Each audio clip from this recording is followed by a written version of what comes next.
لیکن یہاں ایک واقعہ بہت اہم ہے، مفتی جمیل صاحب نے بھی سنایا تھا مجھے اس کا حوالہ پتہ نہیں تھا، لیکن مجھے اس کا حوالہ مل گیا دکتور مہدی رزق الاحمد کی کتاب سیرت النبی صلی اللہ علیہ وسلم میں، کہ آپ صلی اللہ علیہ وسلم جب براق پہ سوار ہو کے معراج کے لیے جا رہے ہیں بیت المقدس، تو راستے میں آپ کو خوشبو آئی ہے، اور وہ آپ نے جبریل امین سے پوچھا تو انہوں نے کہا یہ فرعون کی باندی کی قبر سے خوشبو آئی۔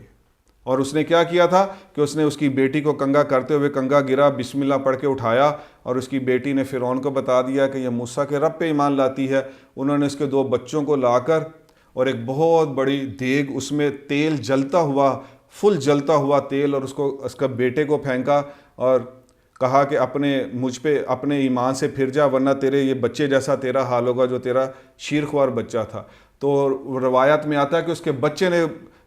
روح پرواز کرتے ہوئے اس نے کہا کہ ماں ثابت قدم رہنا۔ اس کا دوسرا بچہ بھی اس کڑائی میں گیا، وہ خود بھی گئی۔ اپنا ایمان بچانے والے کی قبر کی خوشبو روزے آپ صلی اللہ علیہ وسلم کو معراج کے واقعے میں اس لیے آپ کے سامنے پیش کی گئی کہ امت یہ جان لے کہ اپنا ایمان بچانا اللہ کے ہاں یہ ویلیو رکھتا ہے۔ تو ہم سیرت اس لیے پڑھانا چاہ رہے ہیں پوری کی پوری کہ پوری امت کا ایمان بچے جائے۔ سوچیں کیا ملے گا، سوچیں کیا ملے گا، سوچیں کیا مہمان نوازی ہوگی۔